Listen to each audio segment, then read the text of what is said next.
Fireside Chat, which is all about the GCC surge, that's real estate's prime opportunity. So that's the segment that we will be talking about right now. In this session, we will explore the pivotal role of real estate development in accelerating the growth of global capability centers, the GCCs. So let's go ahead and invite all our speakers onto the stage. Starting with, we have with us the Assistant Vice President of Design and Development of CoWorks. We have Prasenjit Banerjee. May we have you join us on stage, please? Yes, a huge round of applause, ladies and gentlemen. Coming up next, we also have the CBO of Airport Land Development, GMR. We have Sumit Anand. I think we had fantastic lunch. The carbs have not settled yet, so we can continue the claps. 3 p.m., 4 p.m. is when the carbs will settle. Until then, let's have the applause continue. Thank you. We also have with us the Head of Corporate Services from Jaguar Land Rover. We have Tushar Asirvadam. And to moderate the session, we have with us from Deloitte, we have Abhijatya Kumar.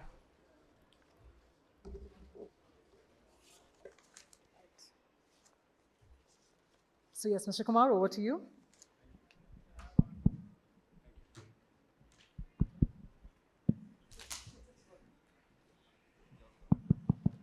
Perfect, thank you. So before I start, I'm going to just, make a circle. Yeah, I think it's better. We can see each other. Proper fireside chat, yeah. Real fireside. Yeah. So thank you, everyone, and thank you, audience, for hearing us out. I'm going to just ask you to introduce yourselves in whatever order you may choose, if that's okay. I'm Tushar Asirvadam, the Head of Corporate Services at Jaguar Land Rover. All matters relating to the real estate, current space utilization, future space requirements, they're under my remit. Hi. Good afternoon. My name is Sumit Anand. I'm the Chief Business Officer for GMR's real estate business, which basically is essentially creating mixed-use aerocities at all our airports in India. Thank you. Hi, good afternoon, everyone. My name is Prasenjit. I lead design and development for CoWorks, which means that I get to design and build out our beautiful centers all across the country. Thank you. Fantastic. So it's the post-lunch session. I think, the carbs are settling in, like, we were introduced onto stage. So I'm going to try and keep this as interactive as possible. More than questions, let's see if we can get into some discussions around this and even take some questions from the audience. So before all else, I wanted to ask you a very fundamental question. What do you think is the role of real estate in the GCC of today and the future? How does it attract talent? How does it retain talent? What does it do for the success of a large global capability center? So when we look at the role of real estate, I think first you have to look at the role of where GCCs have reached. And I think we've had the whole morning session about this, where GCCs have moved from satellite outposts to portfolio hubs to now transformation hubs. So as the journey of the GCCs has developed, similarly, the journey of the real estate has to develop. So we have to have a design philosophy which matches that aspiration to be a transformation hub. And the first thing that comes into play there is cost cannot be front and center of the conversation anymore. Sure. Value proposition, productivity, that's where real estate comes in. So we need to redefine the role of real estate to see how is it adding value and what is the productivity output that it is contributing to. So if I take it back to JLR and how we look at this, when we design our property, when we design our workspace, we say that JLR as a product, as an experience, is about modern luxury. We create dreams. So we want our employees to walk into our office, to have that same modern luxury experience, to be involved in that ecosystem which is creating modern luxury. So when we translate that into talent acquisition in the larger question, and we've spoken about talent all morning, I think employees walking into our office, having that modern luxury experience, having the capability and the tools to deliver what they are set out to do, they stay to work. Got it. So that's how real estate really contributes to a GCC. Sure. What about you, Sumit? Any thoughts on that? So from my side, and real estate is all that I've done, for good or for bad. And I've seen this last 30 years. I've seen the first buildings come up in Gurgaon for GE, the famous Jack Welch and DLF deal, which is arguably called the first offshoring real estate transaction. And then we have seen what has happened all over India.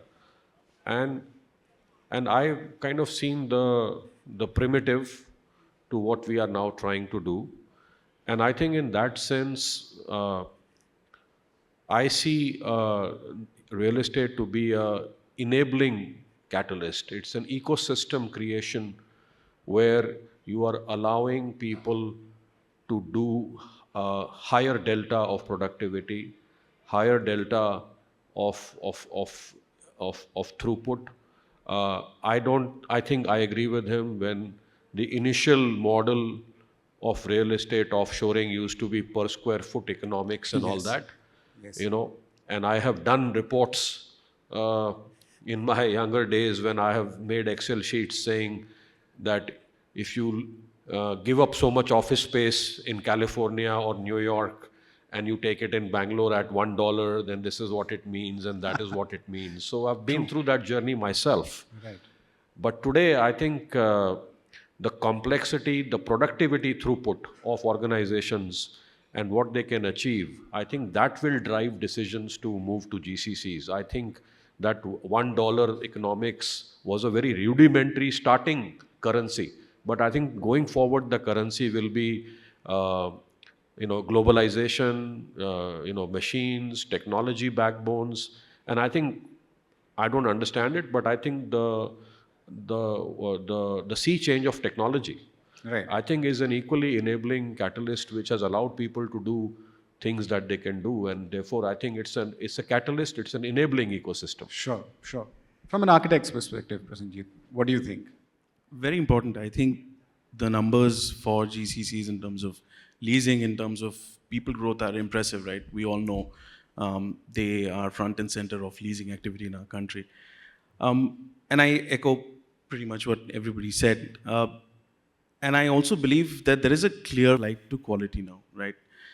At Coworks and being a Brookfield property company, we're seeing that the synergy between campuses which are amenitized, which means that you actually have a place for people to live, work, and play, and not just come into office and finish your work and go home. These are becoming very, very important value propositions for any company, whether it's a GCC or anyone, for growth in the future. So I think real estate and a real estate strategy is now the crucible for development. It's front and center for anybody who's looking at talent retention or being in the right address or commute for that matter. And I think it'll continue to play a very pivotal role in understanding in which direction the companies grow. Whether it's value, whether it's talent, it's going to be front and center. Sustainability is big. There's the real estate kind of strategy can bridge the gap between the parent companies' ESG goals and what the satellite offices are also trying to do. So I think it's become a lot more nuanced. Like Sumit said, it's not a dollar kind of conversion anymore. And I think we are well placed. I think the quality of spaces that are coming up are fantastic. It's a good time. That's I would say interesting to hear. On a lighter note, I had a client who's based in Gurgaon, and he told me that while in the winters we have 600 AQI outside, I want you to build an office with 50 AQI.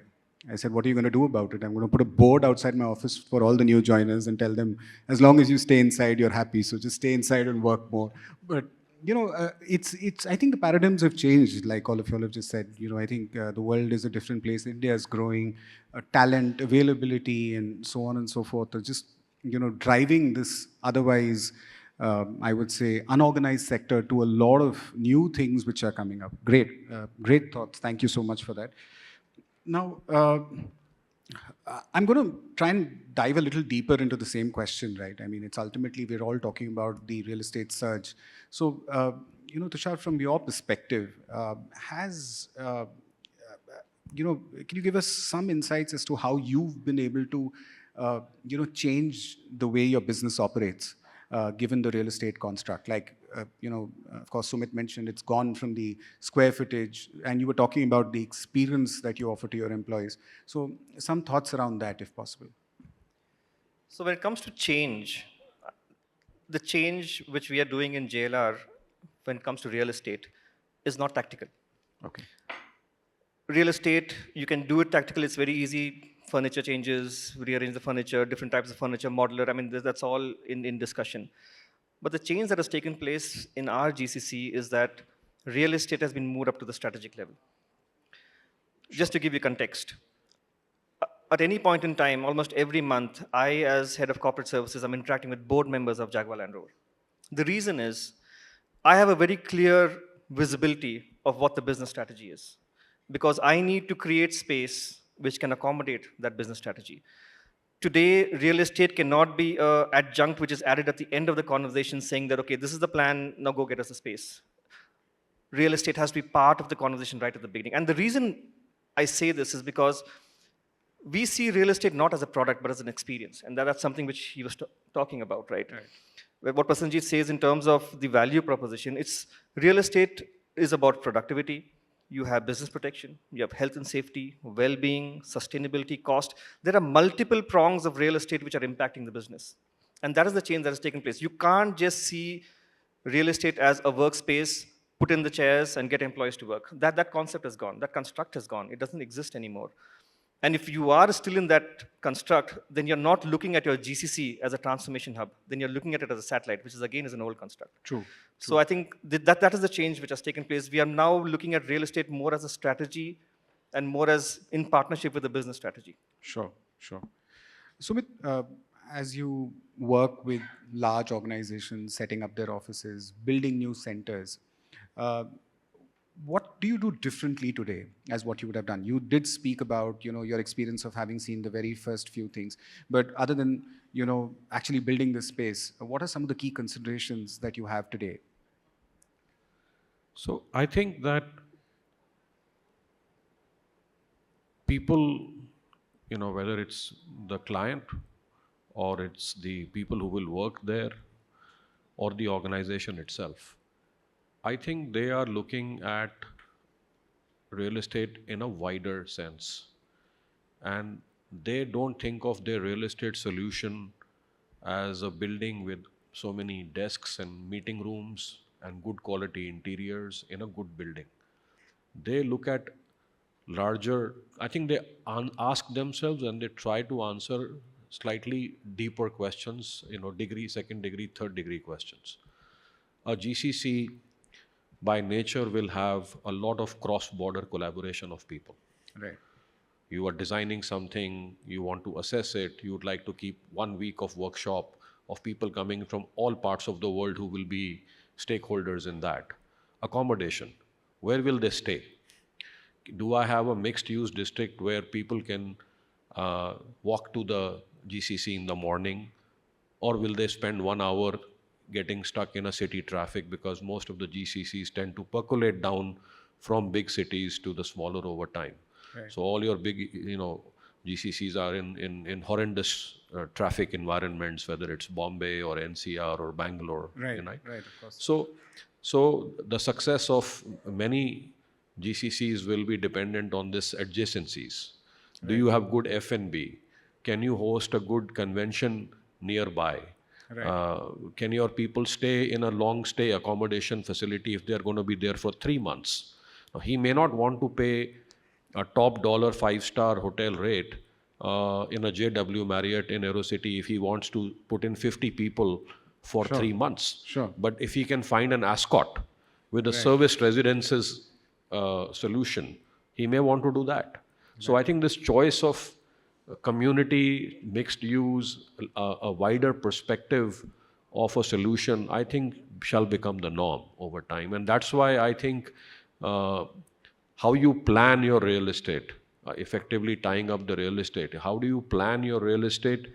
Can't simply be looking at, oh, I've got so much FSI, I'll tell the architect that please make 5 towers which, use all the FSI, and then I will just fill it up with tenants. I think that approach will not work in the next 5 to 10 years. Right. They need to become very usable habitats. They need to be very convenient for the customer. And you have to think of what he needs. You have to talk to him. You have to understand him. And then you have to go back to your architect and say, this is my design brief. Sure. So more a people orientation rather than a building orientation. Solution oriented. I mean, to me, it's solution oriented. So I'm just going back to the word which he used, Sumit, earlier, when he said it's an enabling catalyst. Right. We always looked at real estate as an enabler.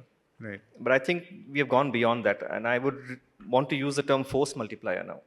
Because that's exactly what real estate has. Because if it covers all the aspects which Sumit just mentioned, then it's not just an enabler. Right. Of course. It has its own draw, it has its own emotional connect, it has its own value proposition, which is going to attract not just talent, but business too. Of course. Of course. So we have to start looking at real estate not just as an enabler, but clearly as a force multiplier. Got it.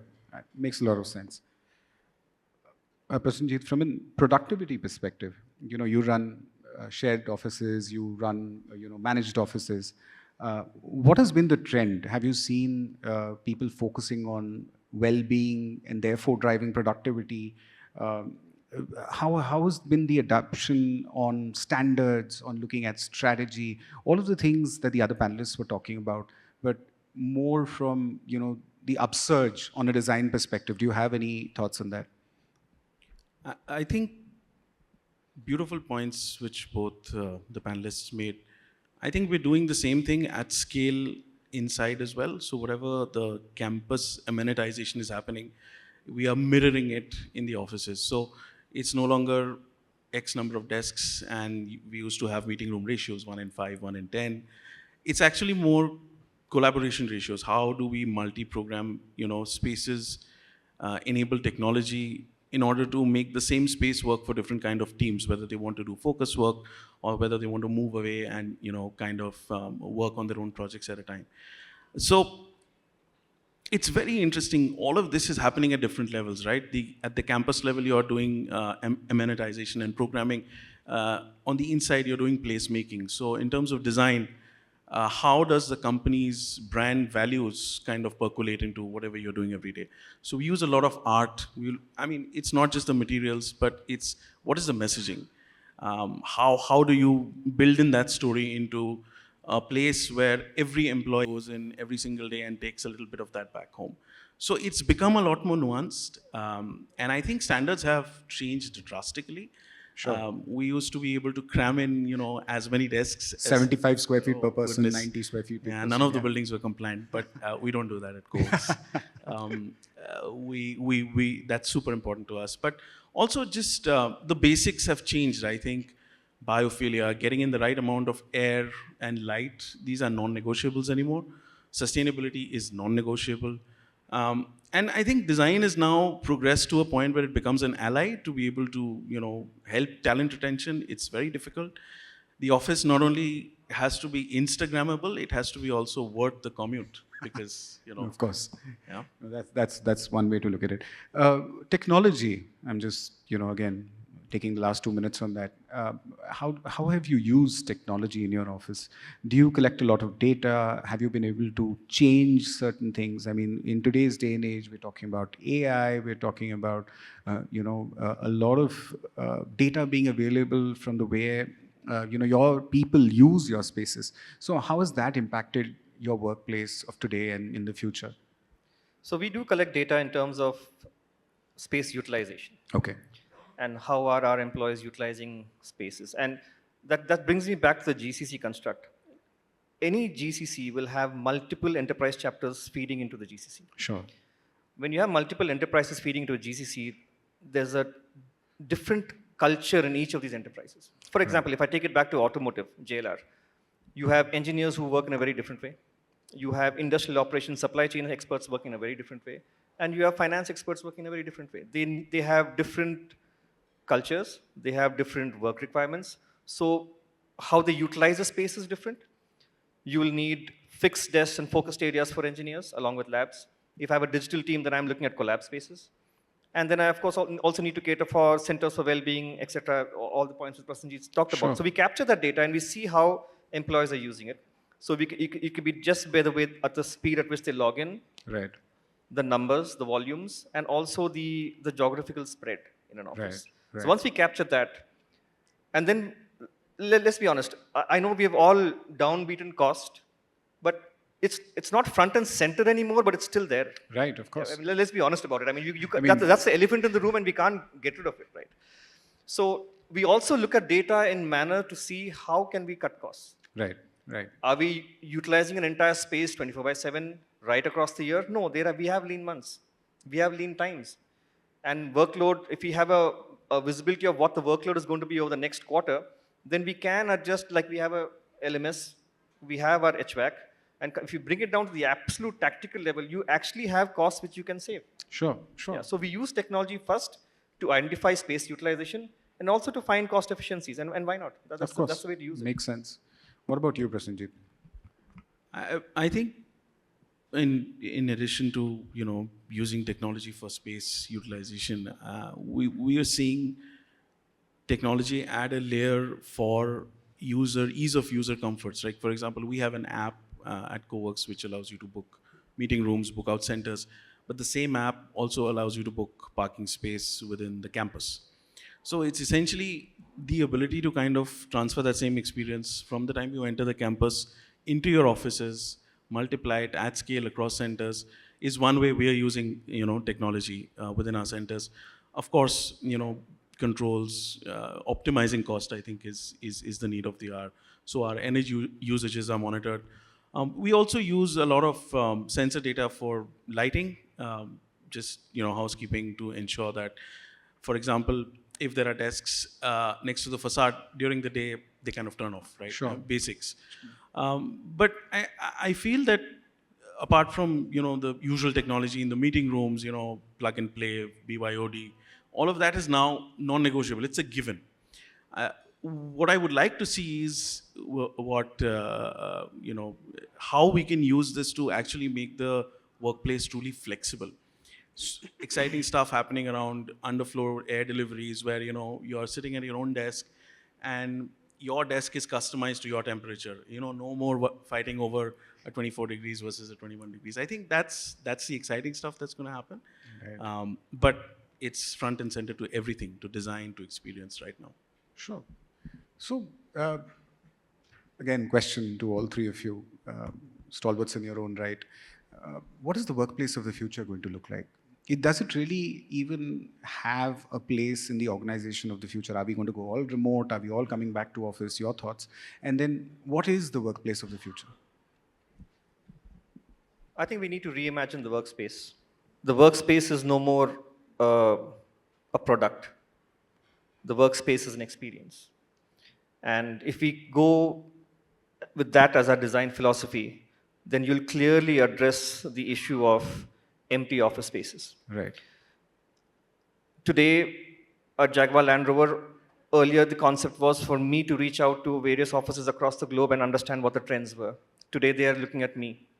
And they're looking at me because they want to take trends from here to understand how can they get employees back into office. Sure. And we have offices in India which are overflowing. Wow. I don't have space. And we have done that because we have changed the construct of real estate from just a product to an experience. And if you do that, and I think that is where everyone is going to go, especially in the GCCs, and not just, take it beyond GCCs. If you want to get your employees back to office, you have to give them an experience which they want to, which they connect with, and which they want to experience day in, day out. I think that's the change which we're going to see. What about you, Sumit? Two questions for you. One is, of course, the technology and the workplace of the future. What is the workplace of the future? So technology, I think we are followers as real estate. I think our technology aspirations will be around services, MEP, HVAC, security, ensuring data is secure for people. Sure. But at the end of the day, I think a real estate industry is not known for innovation as such. And we will perhaps be users of technology, which we do to create cost-effective places, safer places. And that's my small, short answer on that.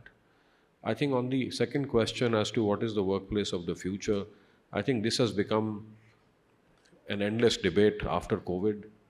And everybody here in this room has a connection to the office market or office as an asset class or GCCs. And I think they all have strong views on whether it's a good thing to go to office every day or they will resign if the CEO sends them such an email, which happened 3 days ago when Andy has sent that email across Amazon. Right. So, but you know, uh, I think I simplify it in the following way, that if the four of us had met and discussed this over a Zoom call versus me now having shook hands with all of you and have sat with you for 30 minutes. And I'm not sure if anybody would argue that it's the same exactly. Right. Of Maybe course. it is for some people, and it's a small minority. But when I meet him somewhere again, I'm going to connect with him at a much deeper personal level, and the same goes for all of us.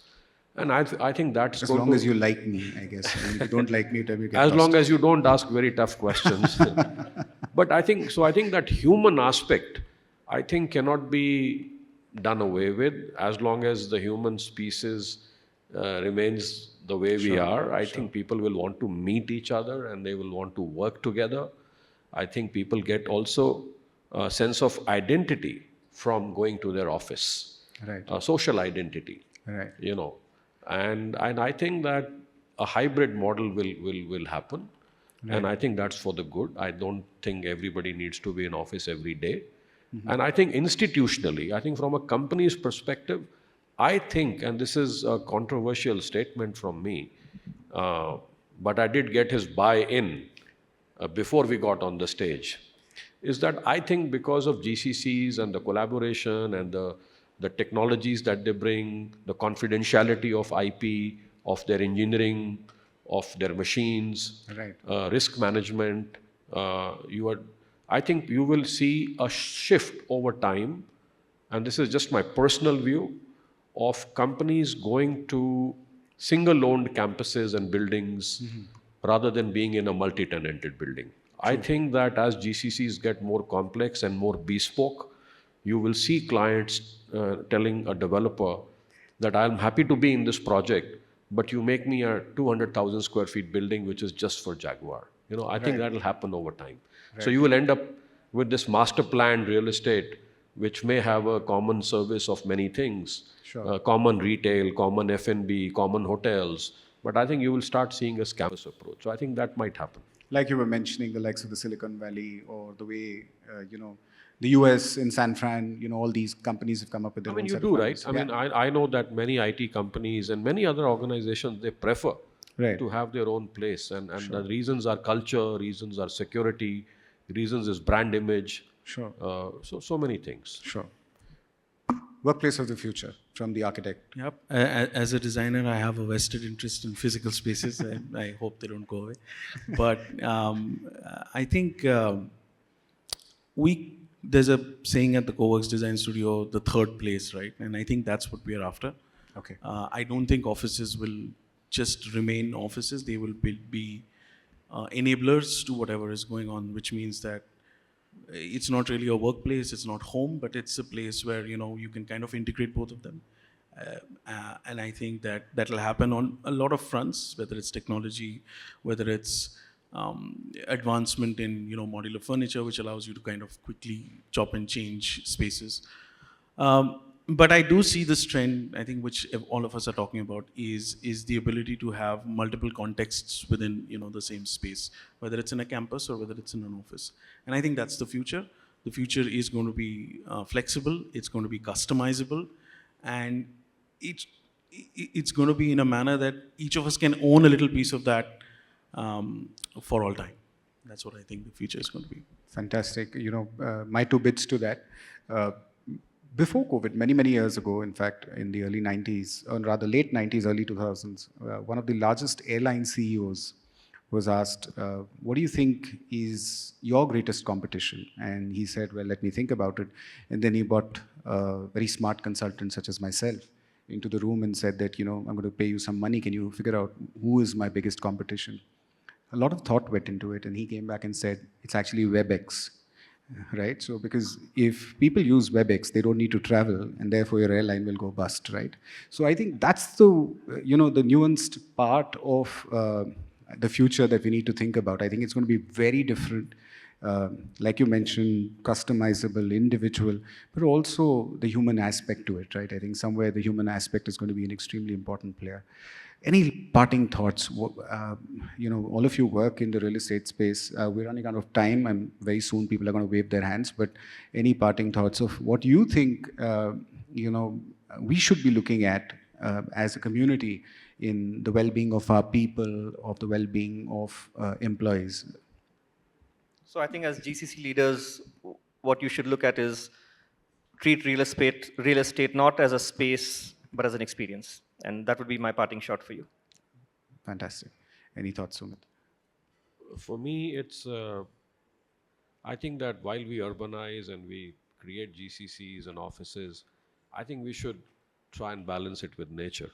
Right. I think open spaces, more green, biophilia, trying to give people a chance to sit outside and do their workshop on a couple of chairs and a real fireside chat, rather than saying, okay, do it in an air-conditioned environment. I hope that people respect nature and not just create concrete jungles and put some planters and say, oh, we've ticked green. I think that will be awful. Fantastic. Prashanjit, any thoughts? I think as service providers or space providers to not only GCCs, but all companies, I think it's important for us to have the pulse of the aspirations, because they are the ones which are really driving growth now. And to be able to keep kind of getting better and keep delivering on that, whether it's amenitization, whether it's a different use of space, I think that's going to be the key to sustainable growth for everyone. Fantastic. And I sincerely hope all of you all enjoyed this conversation. And we didn't put you to sleep. I know it was after lunch. But then thank you so much for your time. Thank you, panelists. It was a pleasure speaking. Thank you. Gentlemen, thank you so much once again.